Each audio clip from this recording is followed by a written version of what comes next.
Alright, what's going on, Forgotten Nation? I'm your host, FG, and welcome back to some more Runner 3 of the Retro World. And you may be wondering how I already have all these other stages unlocked.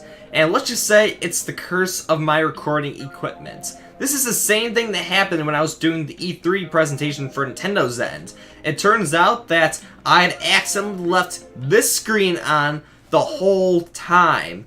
So I wasn't able to see the game at all. So it's really just me on a blank screen talking about the game rather than actually seeing the game.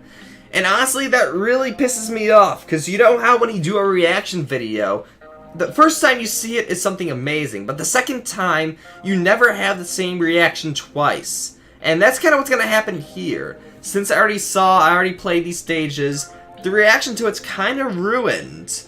And honestly, I am just as pissed off as you guys might be right now, so I honestly want to apologize in advance. So you're probably wondering, how did this happen? Well, it's a story. So, as it comes this summer, my little brother just graduated his 8th grade class, and he's getting ready for high school. And he wants to build a computer with the money he's getting from his graduation party. With that in mind, he used to have one of the old hand-me-down computers for me and my brother. It was the family computer on top of that. And with it was his computer monitor. And I used to use it in my desk as a second screen, so I'd be able to see everything that was happening as I was recording. That includes the video, the YouTube comments, everything. And it made things so much easier for me. But now that he's building a computer, I'm back to one monitor. And that means to be able to play my game, I have to switch the settings on here if I want to be able to keep up with it. Otherwise, there is a delay to the game itself, and I'll never be able to beat the game with the delay. Believe me, I've tried. So that is honestly disappointing. So then it comes to bugs like that, where I push the wrong button, and I can't even tell that what I'm doing is wrong.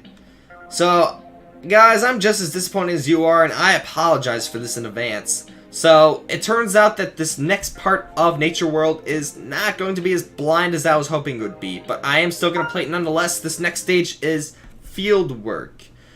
And your support means everything to me, guys, because it allows me to grow as a channel and essentially earn my monetization back, because ever since the changes they did with YouTube way back earlier this year, the stuff I do on here feels like it's almost meaningless at times. And it's your support that helps me keep going. Because otherwise, I probably would have given up YouTube a long time ago. Way before I even started doing the playthrough Runner 3. And especially when I was doing E3, you can imagine how pissed off I was that I was on the wrong screen the entire time for it. Luckily, since it was already a video, I had the ability to re-record it and do some video editing. But the same can't be said for Runner 3. Because I would have to play through it again and try to mimic everything I did. And believe me, that might sound easy on paper, but doing it, no, you'll never be able to repeat the same thing based on what you're hearing. And that honestly pisses me off so much. So please support the channel, it means a lot to me. Some have thoughts about doing Patreon. I know a lot of YouTubers have a Patreon account, but I never wanted to do YouTube to beg for money. When I first started YouTube, I was inspired by a lot of other YouTubers that did the same thing as me in a sense. I could name some examples, but I want to do that in a separate video. I don't want to do it here, otherwise I'll just keep rambling on. And it was them that inspired me to make videos. As time goes on though, I get older, school starts to get harder because now I'm in college now, and you don't have time to do these things. Suddenly you find obligations for other stuff, such as trying to find a job, trying to stay dedicated to your homework, and you don't have the time as much as you used to play video games, or nonetheless have the time to edit them and show them to the world, especially when you have less than 80 subscribers. Because at that point, only a fraction, actually even less than that, of people are actually watching a video. The most are going to go to the big YouTubers, and for good reason, because for Runner 3, I can't say I uploaded that much. And it's thanks to you guys' support that I decided to keep doing these daily videos for Runner 3 as a full-on series playthrough. And I do wonder once I finish Runner 3 if I will continue that trend with a new game. Only time will tell. But for what it is, thank you guys so much for your support on this channel. I think I rambled on long enough, but all I can say is thank you for supporting the channel. So let's focus on the game right now. And looks like I'm struggling on this section all of a sudden. But we're doing it. Now, in the first session I did recording this, I mentioned that I really do like the controls. They do feel pretty fluid enough that it feels like that any mistake I make is my own. And the controls are actually pretty tight. And I found out that one of the good strategies to do to get a good distance is to jump once, dash, jump again, and then keep dashing. Because it allows you to get that extra dash in order to move further. So I'll try to showcase it here. Just like that.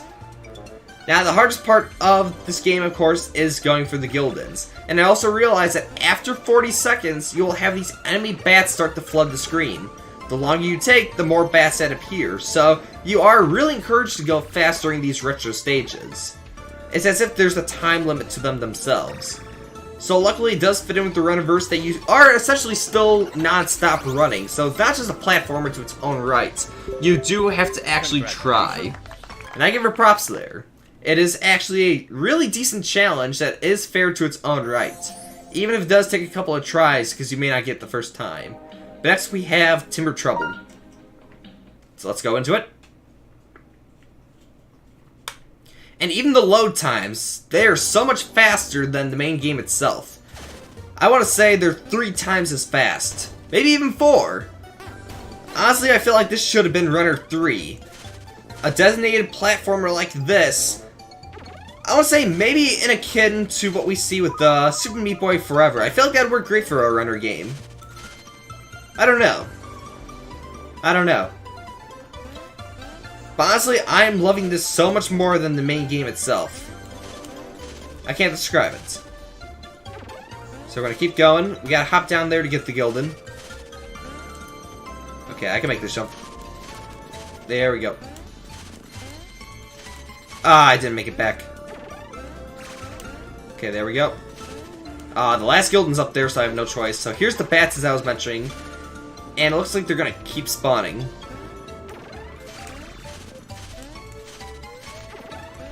Alright, there we go.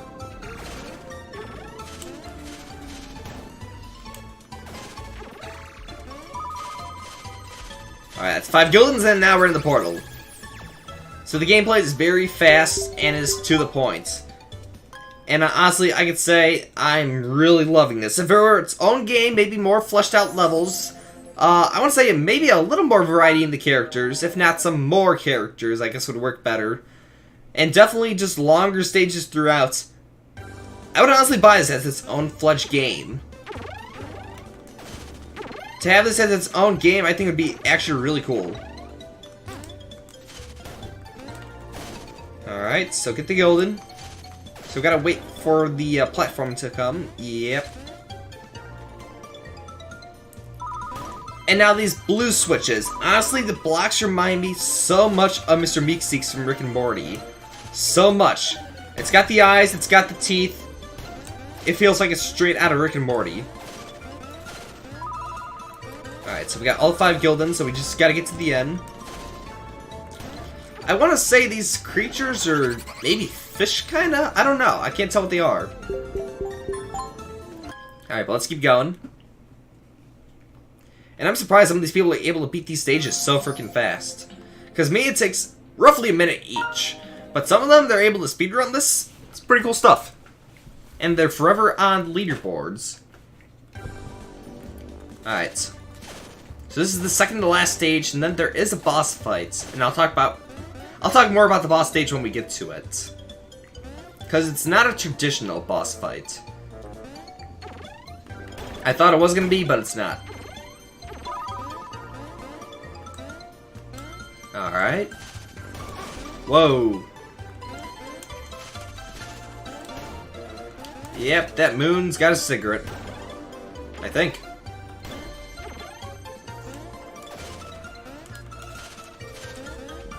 Okay, wait for the platform. Gildan and Portal. Congratulations. Ooh, new best time. Alright, so next stage. Triplet Peaks, awesome. Alright. If I remember, this one had a lot of the switches being used. Oh, wait, no. My apologies. Alright, so staying on this. What a creepy moon. Ah. Alright.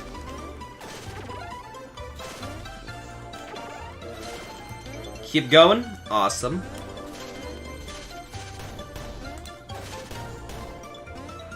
Whoa. So these fireballs, I think the best thing to do is to duck when one comes at you and then go for the enemy. And as far as the rest of the enemies, they're not too bad. Alright, 5 Gildens. And there we go! Congratulations. Awesome. So now we're on the boss fight, and as I mentioned, this is not a traditional boss fight.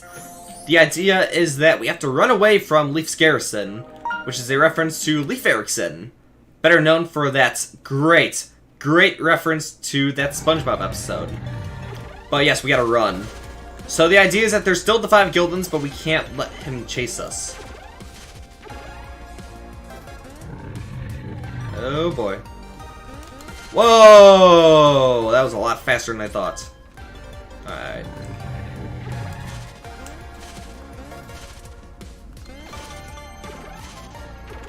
Just gotta escape him. Stay on this one. Yeah, there we go. He does come fast, though. Whoa!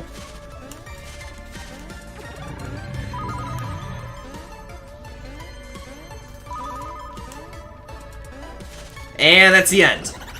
So yes, the retro stages are really fast and to the point, but I still think they are great. As mentioned, they are more fleshed out and they had more to offer. I would honestly buy this as its own standalone game. But that's the end of Natureworld. There's nothing left to it, which is a little disappointing. I wish it would be like a 100% completion for the Gildens, but for what it is, I like it. And that's it for, as I mentioned, Natureworld. So up next we have Spooky Land and its next world. I can't say I know the name of it yet, but I think it's got something to do with a cave. So with that in mind, guys, thank you so much for watching, and as always, I'll see you in the next video. And again, I apologize for the mix-up. I hope this wasn't too boring, because it was a second record session. So, thanks for watching.